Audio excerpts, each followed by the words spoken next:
안녕하십니까. 세상 읽어주는 남자 이상훈입니다. 오늘은 대만의 팹리스 기업 미디어텍에 대해서 한 말씀 드리겠습니다. 이 최근 미디어텍이 5G 통합칩 디멘시티 1000을 발표했습니다. 릭차이 미디어텍 CEO는 디멘시티 1000을 통신과 인공지능에 있어서 세상에서 가장 빠른 칩이라고 소개했습니다. 릭차이는 5G 통합칩인 디멘시티가 같은 대만 파운드리 업체 TSMC에서 만들어질 것이고 내년 초에 판매될 것이라고 말했습니다. 이 뉴스는 대만 디지타임스에 보도됐었는데요. 뉴스에서는 미디어텍의 5G 칩 출시로 5G 통합칩 경쟁이 불을 뿜을 것이라면서 그 여파도 분석했습니다. 이 재미있는 것은 퀄컴의 경우 5G 칩 일부를 삼성전자에 맡겼는데 이 삼성전자가 수율 관리에 어려움을 겪고 있다고 또 근거도 없이 언급했습니다.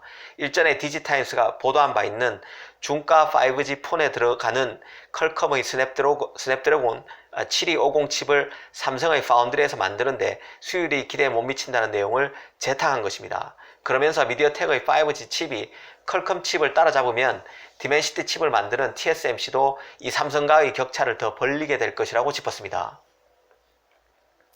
이 뉴스를 보면서 든 생각은요, 미디어텍이 정말 급하구나 하는 생각이 들었습니다.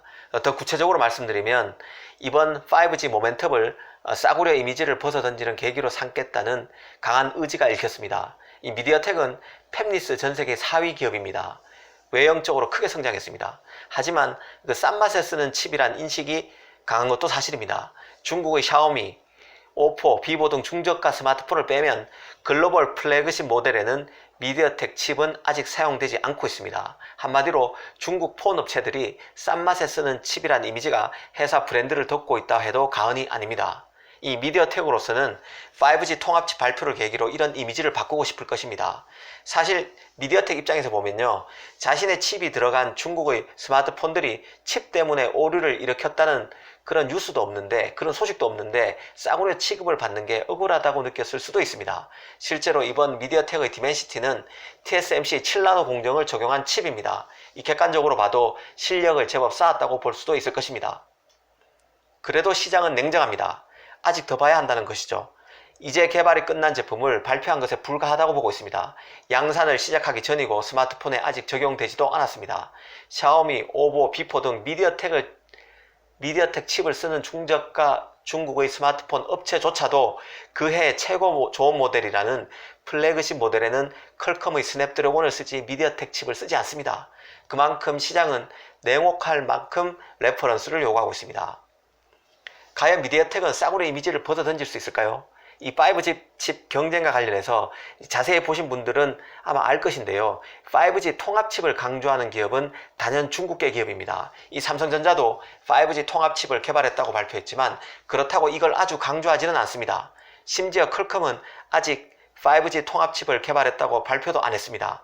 내부적으로 개발이 끝났지만 발표만 안 한 것인지 아니면 실제로도 개발을 끝내지 못해서 그런 것인지는 모르겠지만 아직 퀄컴은 발표하지 못했습니다. 이 삼성전자의 경우는 엑시노스 980은 5G 통합칩이지만 그 후에 나온 엑시노스 990은 또 원칩이 아닙니다. 통합칩이 아니라는 뜻입니다. 왜 그럴까요? 기본적으로 5G 통합칩은 이제 시작입니다. LTE는 이미 시장에서 오랫동안 사용됐기 때문에 원칩, 통합칩 검증이 끝났지만 5G는 다릅니다. 5G 통합칩을 내놓느냐가 중요한 게 아니죠. 더 중요한 것은 5G라는 바뀐 통신 환경 속에서 칩이 제대로 돌아가느냐가 더 중요합니다. AP칩, 모뎀 칩을 따로 넣는 것이 지금으로서는 더 안전하겠죠.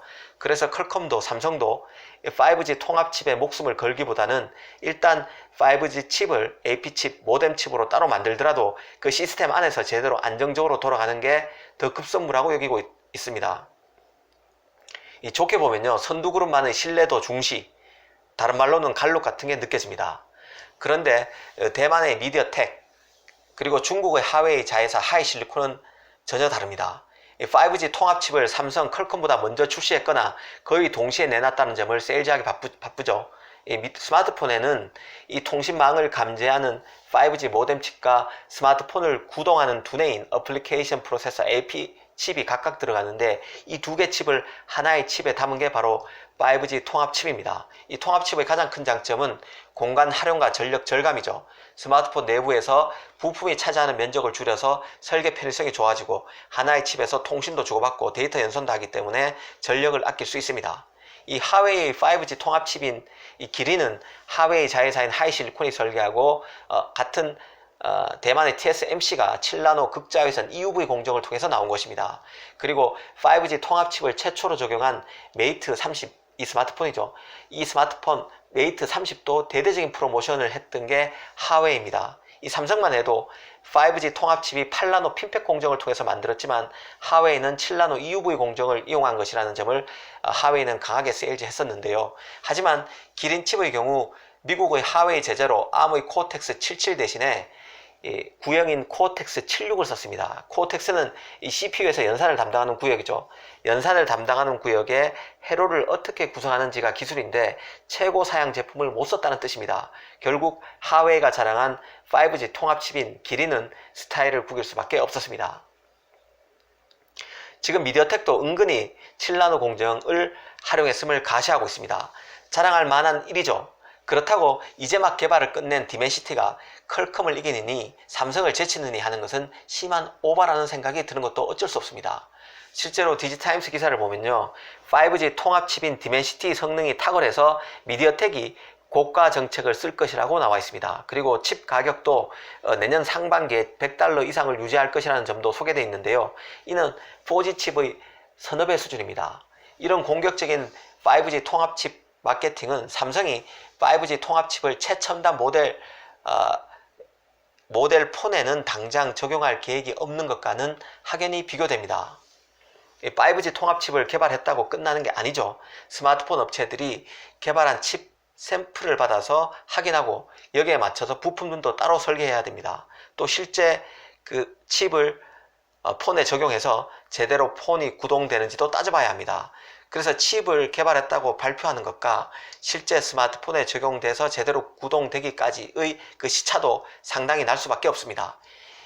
어찌 보면 이 미디어텍, 하이실리콘 같은 도전자가 강하게 나오는 것은 당연하다고 볼 수도 있습니다. 하지만 제품 신뢰도가 중요한 이 시장에서 너무 앞서 나가는 것도 자신의 신뢰도를 깎아먹는 자충수가 될 수도 있습니다. 5G 통합칩이냐 아니냐보다 시스템 안정화에 주력하는 게 현재로서는 더 바람직해 보인다는 것이죠. 천하의 애플도 LTE 때도 원칩을 만들지 않았습니다. 그 미디어텍은 파운드리 업체 UMC에서 디자인 하우스로 처음 설립됐다가 1997년에 분사된 회사입니다. CD-ROM 칩셋을 시장으로 DVD-ROM, DVD 플레이어 칩셋을 판매하면서 성장했죠. 미디어텍이 글로벌 반도체 기업 반열에 오른 기반은 바로 모바일 AP였습니다.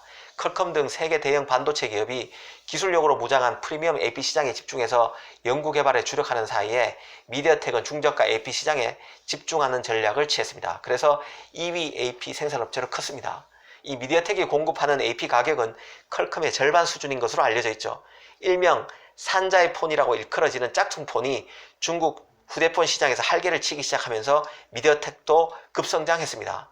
과연 미디어텍이 5G 통합칩 개발을 계기로 이런 싸구려 이미지를 조금이나마 털어낼 수 있을지 살펴보는 것도 아주 흥미로울 것 같습니다. 감사합니다.